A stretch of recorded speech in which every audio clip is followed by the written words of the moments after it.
Hey guys, this is Jamie. So, today I want to talk about literature, and to me, it felt like I talk about it more, but apparently, I don't talk about as much. So, anyway, I specifically wanted to touch on A Little Life, which I finished reading, I don't know, about a few months ago, probably. And I really enjoyed it, and it's one of those books that actually stayed with me. I do have to say that I've seen criticisms online of the author. I have seen certain quotes floating around, and yeah, she does not look like a very nice person from what I've seen. But I do have to say that very often, if the writer just sort of parrots some stupid ideas like, oh, psychology is bogus and etc., I, even me, like as a psychologist, um, I really don't care. And very often, I feel like in this case, it's a situation of not just separating the art from the artist, but sometimes you should never like meet your heroes. You should never approach the flute musician if you like the flute music. So, and unlike certain people like J.K. Rowling with her Turf Brigade, she's not exactly harming anyone. And I do have to say, like, I read the book just knowing some things about her, like barely anything. And when I was reading the book, I just thought it was realistic and just portrayed things in a very sort of accessible, realistic way, rather than her sort of parroting her ideas of psychology being bad, therapy being bad, doctors being bad as well, and shame. So it really felt just real. And so it was strange to sort of see more quotes come up, more interviews, more knowledge about her, and etc. I do have to say that it is one of the few books that kind of really stayed with me, and it was a book which was on my radar for a really long while. But I was studying a lot.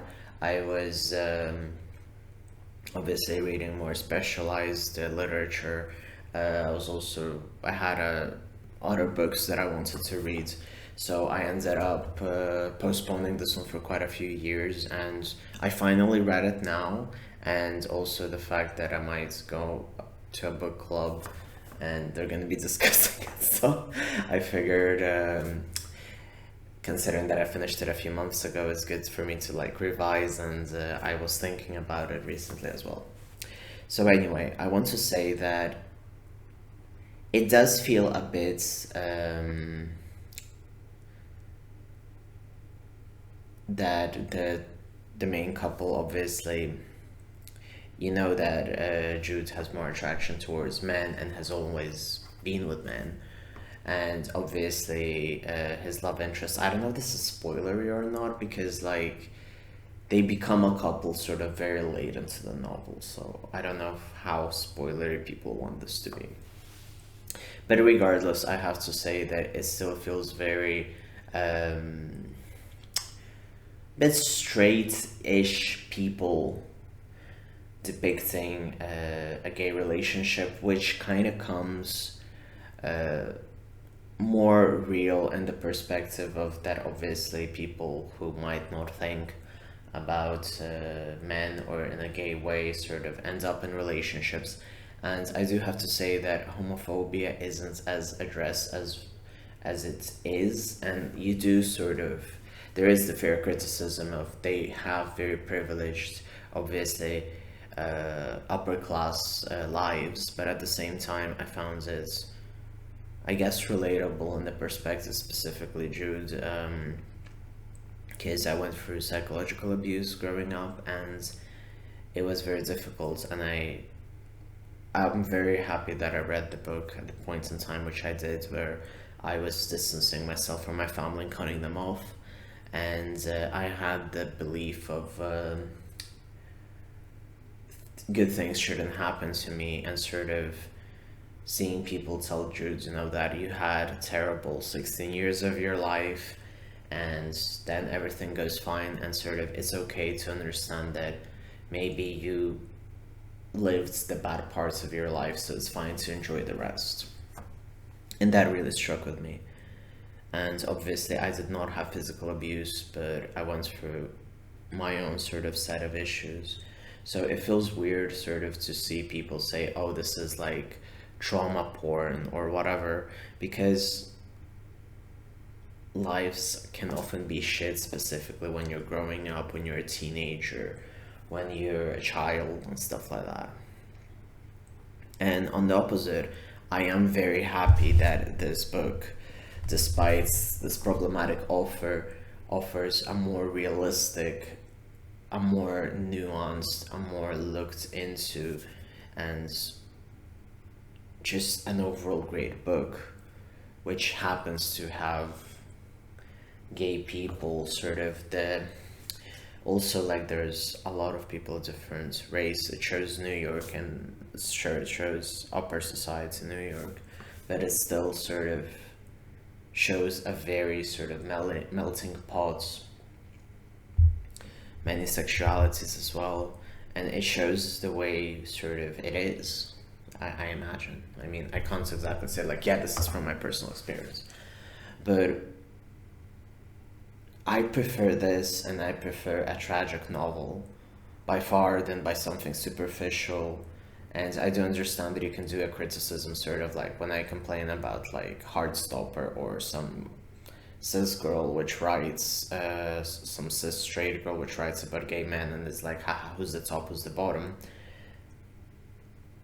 I wouldn't have an issue with that as much as, like, I don't have an issue if it's well written, and in this case, no one really knows, but I am gonna assume that the author is straight. So obviously, the fact that she wrote it very well, and doesn't appear to be a part of the LGBT community, just emphasizes obviously that you don't have to be gay, you don't have to be a man to write a good gay novel, but you need to understand sort of certain humanity things, because gay men aren't just a fetish, they're not something to jack off to, just like you can argue that lesbians are not something for straight men to jack off to. We are nuanced, we have our layers, and I don't want people to sort of see gay men as a sort of woman-man analogy and put it in a perspective of, oh, this is how, since straight relationships work like this, I need to sort of stamp everything on it. And it is something sort of that even I struggle when I write. Because I sort of obviously obviously I am in a gay relationship. I am very gay. And the dynamics I enjoy, the dynamics I understand, the dynamics that make sense to me can be sort of imprinted on other things.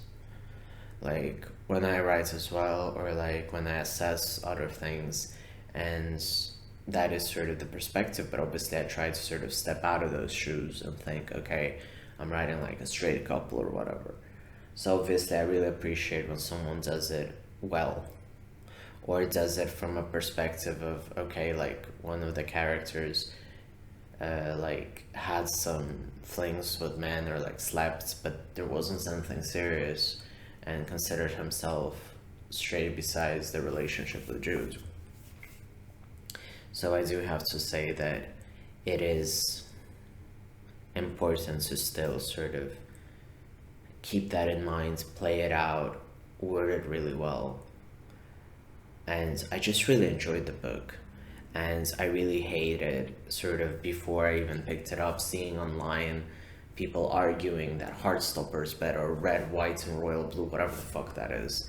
Like, I do not, like, there's nothing wrong with enjoying sort of a cheap novel that you can sit down and read in one go. But sometimes it's good to read proper literature, as in like proper sort of things that stay with you, rather than something that is just quickly accessible without much of a backthought. And again, I do enjoy sort of novels which I can sit down and read in one go, but I just feel like we are robbing ourselves when we say like, oh, not all gay novels should be tragic, when in reality some of the best gay novels are tragic. And yes, we can have problematic writers, but if it's well written and the writer isn't like doing a J.K. Rowling, like we can look the other way. Like again, like me as a psychologist, I can say like I don't give a shit like her opinion on therapists and psychology. I do find it fucked up, but it's not gonna stop me from like buying other books by her because I was thinking, okay, maybe I want to read some other books by her because she just writes so well, and the prose is really well written. And it's funny because I was talking to my partner and I said that I really hate that most and a lot of modern American prose is prude Americans trying to write a sort of scruffed off, completely clean version of like the Beat Generation and like Kerouac. And this isn't it. This is more, I'd say, like more of a classic structure of like Victorian Dickens, whatever, like where it goes like from the start of the life to end of it. So it's quite interesting. It's a very good book. I highly recommend it. There are moments, obviously, which are a bit more difficult, more darker to read, but I highly, highly recommend it. And yes, obviously, I've read better gay books over time, but it is one of those which, if you want to sort of read, in my opinion, a very accessible, well-structured, not confusing novel, this is the one. Like, this is proper storytelling. This is everything you need. And yes, it's huge, but it's really worth it. So yeah. And I really hope that with all the things happening in the world, we will not sort of police ourselves enough to just have really shitty gay literature. And obviously, we will continue having gay literature, we always have. I just hope we don't censor, we don't clean ourselves into thinking that, oh, like this thing is taboo, we shouldn't talk about it, or trauma is bad, or whatever. Like, these things happen. It's good to have them, to acknowledge them, and not scrub off our existence and think that everything is like in Steven Universe, like fuck Steven Universe, you know? So yeah, thank you very much for listening to me. If you haven't read it, go. It's a very good book, I highly recommend it. Yeah, that's pretty much it.